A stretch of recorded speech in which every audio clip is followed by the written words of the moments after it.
A very good evening and welcome to all of you.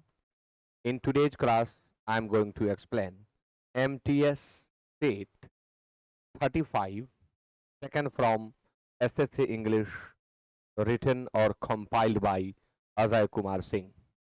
You know it well that I have been explaining the questions of MTS examination of 2017 for the last some days, and it is State 35 that I'm going to explain today.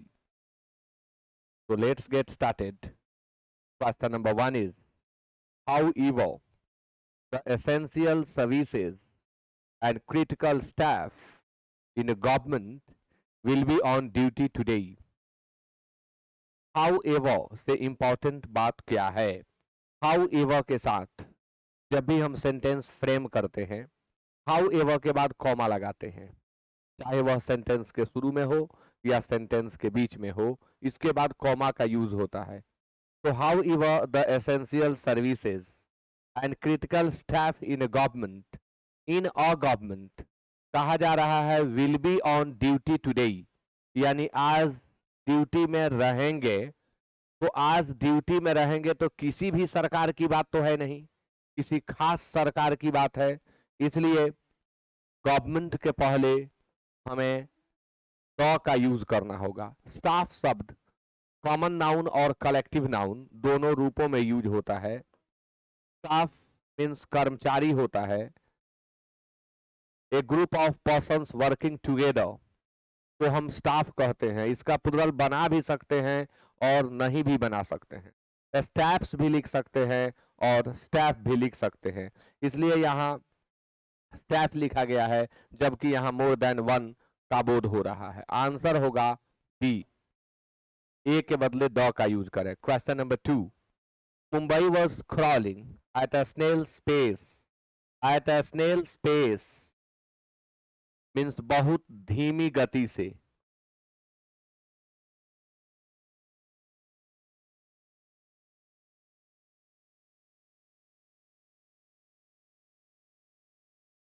yesterday is slowly returning to normalcy. Normal का abstract noun होता है normality. कहा यह जा रहा है कि मुंबई जो कल बहुत ही स्लो गति से मूव कर रहा था, सरक रहा था. क्राउल मीन्स होता है रेंगना. इसका सिनोनिम क्रिप होता है. क्राउलिंग के बदले हम क्रीपिंग का यूज कर सकते हैं.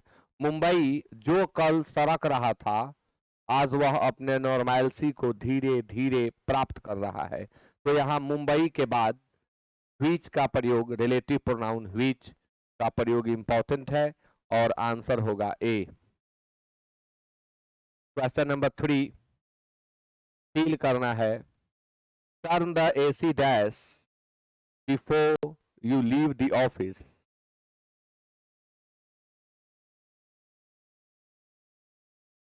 टर्न के साथ आउट है. टर्न आउट निकाल देना, किसी स्टाफ इत्यादि को निकाल देना टर्न आउट होता है. टर्न ऑफ बंद करना. टर्न डाउन ठुकरा देना. टर्न इन आना. तो एसी को ऑफ कर दें ऑफिस छोड़ने से पहले, तो ऑफ. स्विच के साथ भी ऑफ का प्रयोग करते हैं हम. टर्न के साथ भी ऑफ का प्रयोग करते हैं बंद करने के अर्थ में. Next, I dislike eating in a dash restaurant. Restaurant के लिए एडजेक्टिव फील करना है. नॉइजफुल, नॉइजिंग, नॉइज्ड और नॉइजी. ये सभी स्लैंग यूजेज हैं, इनका प्रयोग ही नहीं करते हैं. सिर्फ हम यूज करेंगे नॉइजी का. शोर शराबे वाला इसका अर्थ होता है. सिनोनिम होगा ऑब्स्ट्रेपेरस. सिनोनिम होगा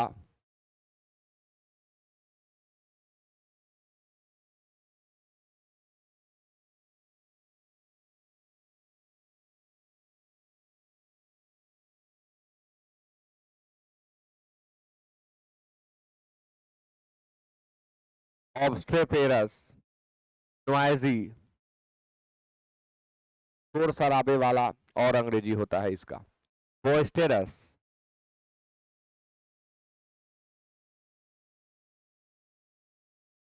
क्लैमरस, इन सब का अर्थ होता है शोर शराबे वाला। आंसर 4 का डी होगा। क्वेश्चन नंबर 5, शब्द है पेरिश, इसका सिनोनिम बताना है। ऑप्शन नंबर ए में एनर्जाइज, बी में रिवाइव, सी में रिफ्रेश और डी में डिसीज। पेरिश, नष्ट होना,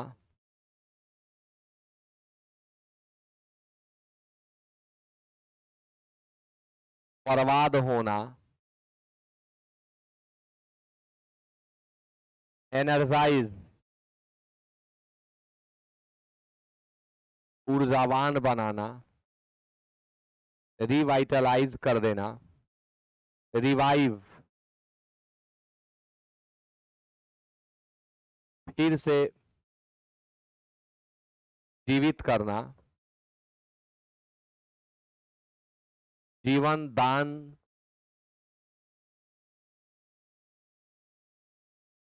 मिलना, पुनर्जीवित हो जाना, रिफ्रेश, ताज़ा करना और डिसीज, मरना। शब्द है पेरिश, नष्ट होना, बर्बाद होना, तो इसका सिनोनिम तो डिसीज ही होगा। पेरिश मीन्स मरना भी होता है, तो आंसर 5 का डी होगा। क्वेश्चन नंबर 6, शब्द है नज, ए में अलाउ, बी लीव अलोन, सी पोक और डी विथड्रॉ। नज मीन्स होता है धक्का देना, हल्का पुश करना नज कहलाता है। खास करके एल्बो से पुश करना, एल्बो से पुश करना नज कहलाता है। अलाउ यानी परमिट, अलाउ यानी लेट, लीव अलोन अकेला छोड़ देना, पोक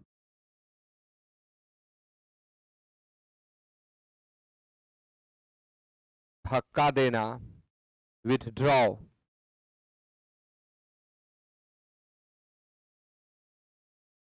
वापस लेना। तो नज का सिनोनिम पोक होगा। 6 का आंसर सी। क्वेश्चन नंबर 7, शब्द है पैनिक, इसका बताना है सिनोनिम। ऑप्शन नंबर ए में काम है, बी में कंटेनमेंट है, सी में कॉन्फिडेंस है और डी में फ्रेंजी है। पैनिक, इसका अर्थ खौफ भी होता है और खौफनाक भी होता है।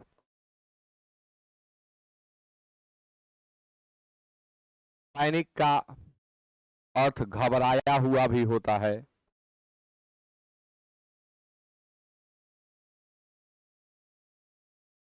बेचैन, काम इसका एंटोनिम हो जाएगा शांत। कंटेंटमेंट, संतुष्ट। कॉन्फिडेंस, विश्वास और फ्रेंजी, उन्माद।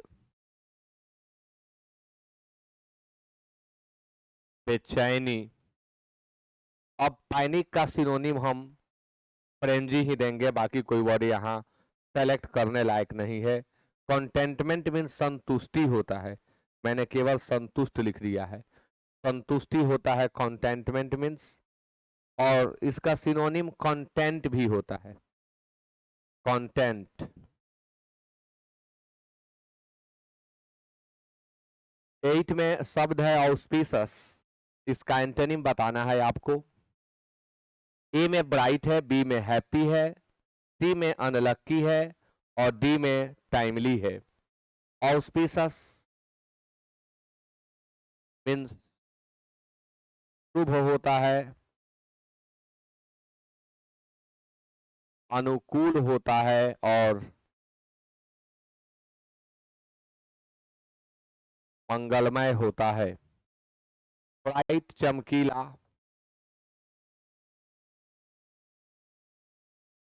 हैप्पी खुश, अनलक्की,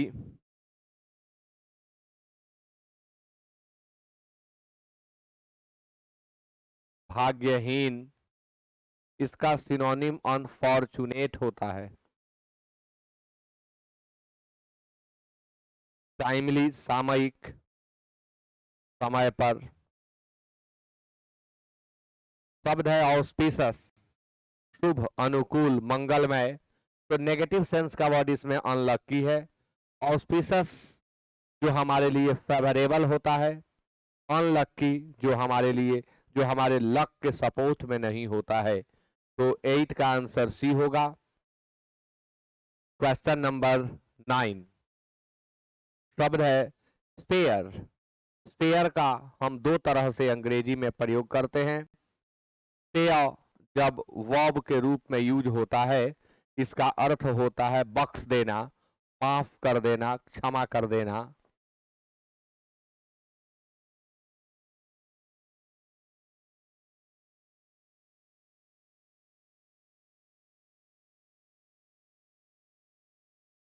माफ करना, बख्श देना, क्षमा कर देना। और स्पेयर एडजेक्टिव के रूप में यूज होता है अतिरिक्त। अतिरिक्त, आपने स्पेयर पार्ट सुना होगा। नेसेसरी आवश्यक, कंपल्सरी आवश्यक, फ्री मुक्त, ऑप्शन विकल्प, और सरप्लस बचत या आधिक्य। बचत या आधिक्य। तो स्पेयर जिसका अर्थ अतिरिक्त भी होता है, क्षमा करना भी होता है। ऑप्शन जो हमें दिख रहे हैं, इनमें से 3 एडजेक्टिव, 2 एडजेक्टिव हैं और 2 ऑप्शन और सरप्लस नाउन हैं। यानी एडजेक्टिव के रूप में हम नेसेसरी ले सकते हैं, स्पेयर जो अतिरिक्त है, और नेसेसरी जो आवश्यक है। तो आंसर 9 का ए होगा। क्वेश्चन नंबर 10, रिमार्केबल जिसका अर्थ होता है खास। रिमार्केबल उल्लेखनीय, उल्लेखनीय। फेमस प्रसिद्ध, नोन प्रसिद्ध, रेनाउंड प्रसिद्ध, ऑड विषम, ऑड विचित्र, ऑड अलग,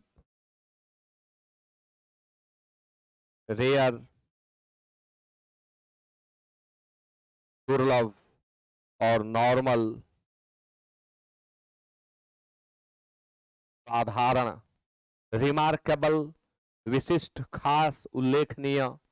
इसका हमें एंटोनिम देना है। फेमस, रेयर और ऑड नहीं देंगे, हम सेलेक्ट करेंगे नॉर्मल को।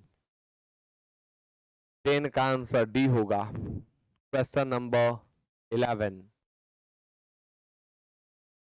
Question number 11, between the devil and the deep sea. Between the devil and the deep sea, go fishing and cause trouble between two great difficulties, seeking sharply to begin working seriously. तो between two great difficulties होगा। 11 का answer B होगा। Between the devil and the deep sea, एक तरफ कुआं तो दूसरे तरफ खाई। इसका मुहावरेदार अर्थ होता है एक तरफ कुआं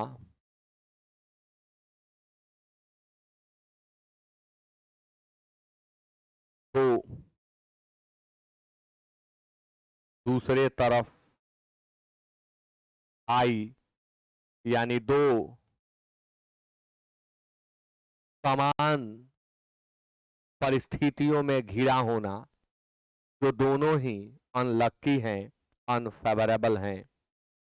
11 का आंसर बी होगा। Question number 12, a child's play, सुनते ही लग रहा है कि भाई ए चाइल्ड्स प्ले यानी बच्चों का खेल, यानी आसान काम।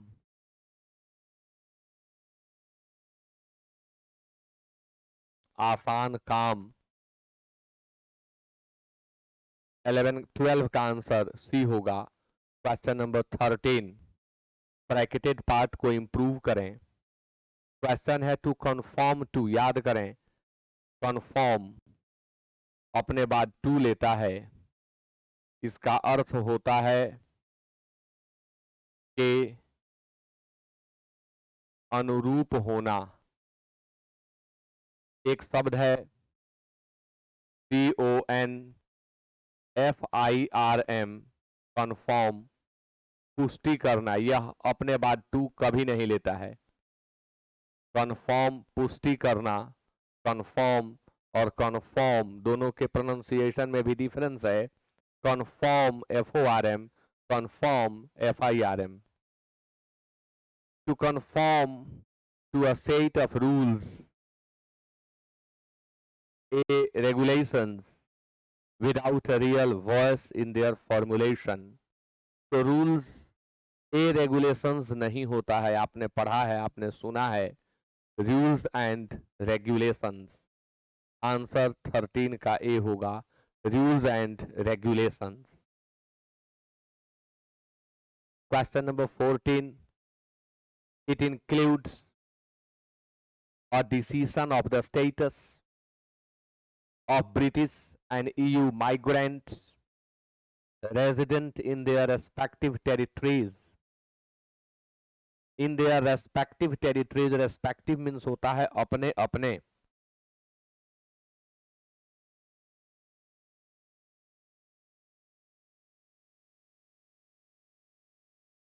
अपने तो इट इंक्लूड्स यानी इसमें शामिल है क्या? तो स्टेटस का निर्णय सही लग रहा है, बट डिसीजन के साथ प्रेपोजिशन ऑन लगता है, ऑफ नहीं। तो डिसीजन ऑन द स्टेटस होगा। 14 का आंसर बी। क्वेश्चन नंबर 15, और यहां दिया गया है a man who remains unmarried को आप वन वर्ड में व्यक्त करें। विडोवेड ऐसा कोई वर्ड नहीं है, विडोवर होता है वर्ड, विडोवेड करके कोई अंग्रेजी में शब्द नहीं। दूसरा शब्द है काउंसिलर, बैचलर, प्रोपेलर। तो काउंसिलर मीन्स होता है परिषद। कौन परिषद? जो सलाह देने का काम करे। राजा के जो मंत्रीगण होते हैं वे राजा के काउंसिलर होते हैं। एक काउंसिलर भी होता है, दोनों में भिन्नता है। वह है COUNSELLOR, परामर्शदाता। जो करियर संबंधी परामर्श देता है उसे हम काउंसलर कहते हैं, और जो सभासद होते हैं उन्हें हम काउंसिलर कहते हैं।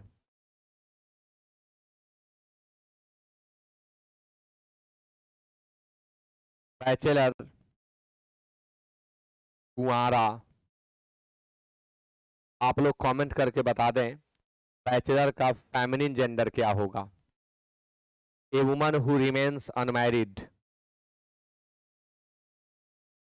A man who remains unmarried तो आप बैचलर कहेंगे। और कुंवारी लड़की को क्या कहते हैं कमेंट करें। प्रोपेलर,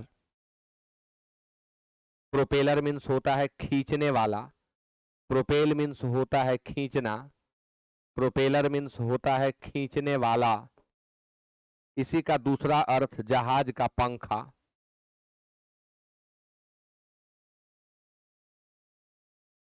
जहाज का पंखा। 15 का आंसर बी होगा। और बैचलर का फेमिनिन जेंडर मेड होता है, स्पिंस्टर भी होता है। अधिक उम्र की कुंवारी लड़की को स्पिंस्टर कहते हैं। जिसके शादी का उम्र बीत चुका हो उसे स्पिंस्टर कहते हैं। जिसके शादी का उम्र हो उसे मेड कहते हैं। क्वेश्चन नंबर 16, अ सुप्रीम रूलर, इसे एक शब्द में व्यक्त करें। ए में पैट्रियार्क, बी में एनार्किक, सी में मोनार्क और डी में मैट्रियार्क। पैट्रियार्क किसी परिवार का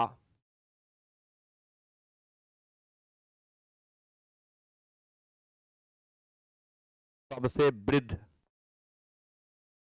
पुरुष।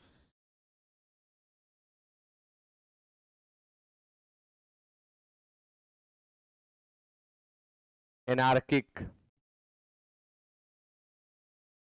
अराजक, एनार्की शब्द का एडजेक्टिव होता है एनार्किक। इसका सिनोनिम कैओटिक होगा।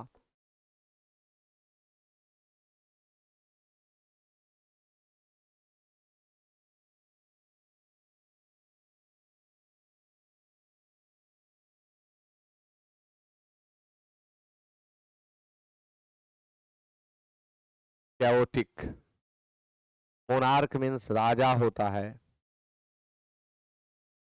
मैट्रियार्क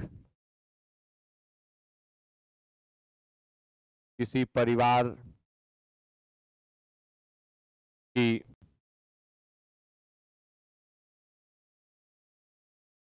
सबसे वृद्ध महिला।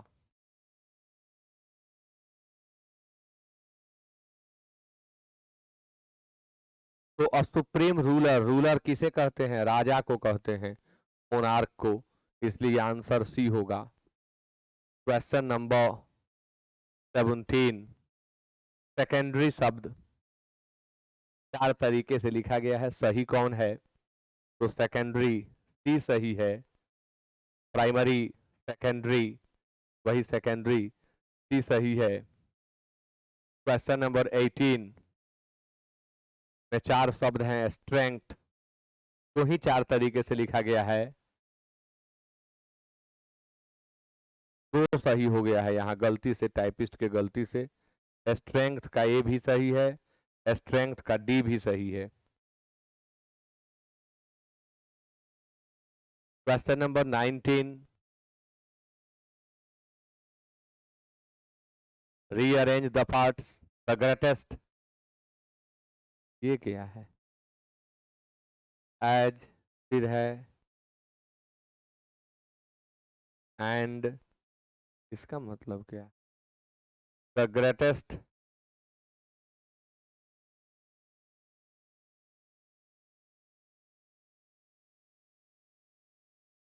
नीड्स एक यूज हो सकता है। वर कंप्लीटली सोसाइटी, इनकम्प्लीटली सोसाइटी, पूरा का पूरा गलत है।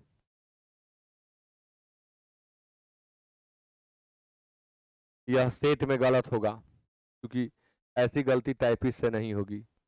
यह गलत आया ही है, ऐसा ही है किताब में दिया हुआ। ये बिल्कुल गलत है, संभव ही नहीं है कि उसका अरेंजमेंट हो जाए। Question number 20, the increase of the, आप जानते हैं द के बाद नाउन यूज होता है। The increase of the population of our country, answer हम आर से शुरू करेंगे, एक ही तो है। The increase of the population of our country has led to the shrinking of forest area, forest area में कमी का कारण है जनसंख्या में वृद्धि। तो आंसर होगा RQP यानी डी। Question number 21 to 25 cloze test से है। For centuries of human existence, मानवीय अस्तित्व जो शताब्दियों से है, वी हैव बिलीव्ड और are rather dash to believe, यानी शताब्दियों से मानवीय अस्तित्व है और हमने यह माना है, यानी जब से हम हैं तब से हमारी यह मान्यता है और आर, वी आर पैसिव हो गया क्योंकि आगे हमें भीतरी दिख रहा है। शॉर्ट है, ब्रॉट है, थॉट है। शॉर्ट तो होगा नहीं क्योंकि शॉर्ट मीन्स किस्म होता है, शॉर्ट मीन्स प्रकार होता है। इसका सिनोनिम काइंड और टाइप होता है। तो for centuries of human existence we have believed or are rather dashed to believe that humanity has by nature been divided into dash or caste। शताब्दियों से मानवीय इतिहास, मानवीय अस्तित्व के समय से हमने यह विश्वास किया है और हमें यह डैश किया गया है कि पूरी मानवता स्वभाववश डिवाइडेड है कास्ट में और डैश में। तो खैर यहाँ भर लें शॉर्ट, थॉट, थॉट और शॉर्ट।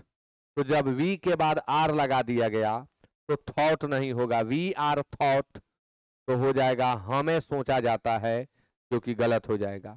वी आर ब्रॉट हमें लाया जाता है, नहीं, वी आर टॉट हमें पढ़ाया जाता है।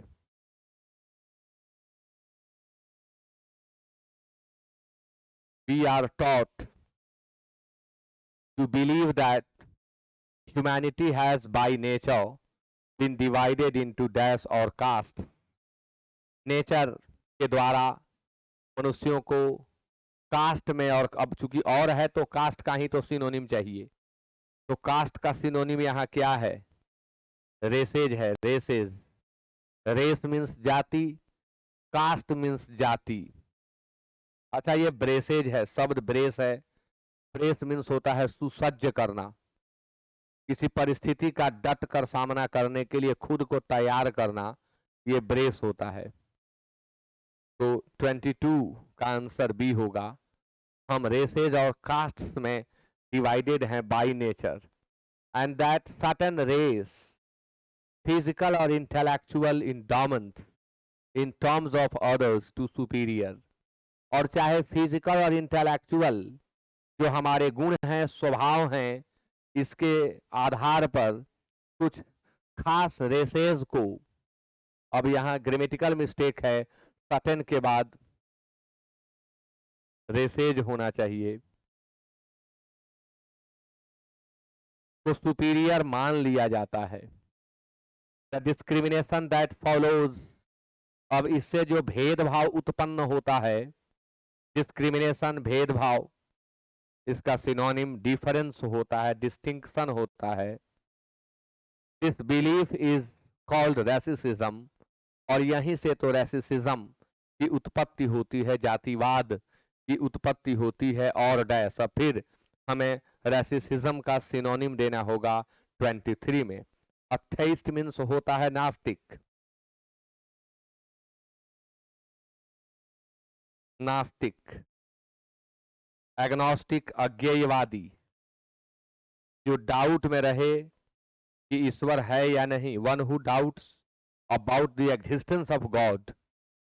अपार्थाइड मीन्स जाति या रंग भेद। Proteid pertaining to protein, protein से संबंधित, प्रोटीन से संबंधित। तो क्या होगा इसमें? जाति से मिलने वाला शब्द कौन है? अपार्थाइड है, इसलिए आंसर हम सी सेलेक्ट करेंगे।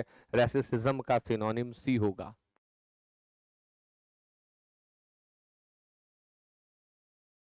सिंस टाइम इमेमोरियल, अनादिकाल से। अब यह भी एक विवाद का विषय है। लोग सिंस टाइम इमेमोरियल लिख देते हैं, बल्कि कई ग्रामेरियन का यह मानना है कि फ्रॉम टाइम इमेमोरियल होना चाहिए। तो since time immemorial society has been divided into different classes and communities. समाज को विभिन्न वर्गों में और समुदायों में विभक्त किया गया है। In countries like India, Bharat जैसे देशों में there was a caste system, एक कास्ट सिस्टम थी, अब वॉज क्या है नहीं, आज भी तो है। इट वॉज बिलीव्ड दैट, यह माना जाता था कि God has created people of a particular caste only to do one kind of job. यह माना जाता है कि ईश्वर के द्वारा खास जाति के लोगों को इसलिए बनाया गया है कि वो इस तरह का काम करें, यानी ईश्वर ने ही अलग अलग जाति में अलग अलग तरह के काम को करने के लिए हमें बांट कर भेजा है, ऐसी मान्यता थी। ये मान्यता नहीं कहेंगे हम, हालांकि लिखा हुआ है, ये मिसकॉन्सेप्शन है, ऐसा वास्तव में होता नहीं है। तो the caste were developed on professional lines, जातियों का विकास उनके काम के लाइन के आधार पर हुआ। द पीपल हु परफॉर्म्ड लो की jobs were treated much dash, अब उसमें काम में जो लोग नीच काम करते थे, लो लेवल का वर्क करते थे, उनके साथ बहुत डैश होता था। क्या ट्रीट होता था, माने व्यवहार उनके साथ होता था, बहुत डैश, तो बहुत सुंदर, बहुत प्यारा, बहुत ईमानदारी से, बहुत बुरा व्यवहार होता था।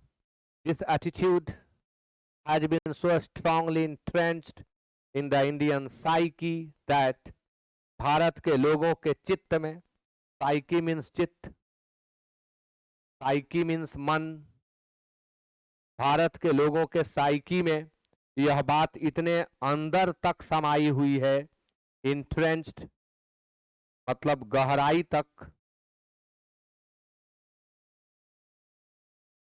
समाना, जिसे हम लोग बोलचाल में कहते हैं ना, दिमाग में घर कर जाना, तो यह बात लोगों के दिमाग में इतनी अधिक घर कर गई है कि it continues to exist even dash, यह आज भी अस्तित्व में है, आज भी यह अस्तित्व में है, टू सम मेजर, कुछ हद तक, टू सम मेजर, कुछ हद तक। तो इसका आंसर टुडे ही होगा, और इसी के साथ स्टेट 35 MTS 2017 का पेपर कंप्लीट हुआ। Thank you so much for being with me till the end of the class. Good night.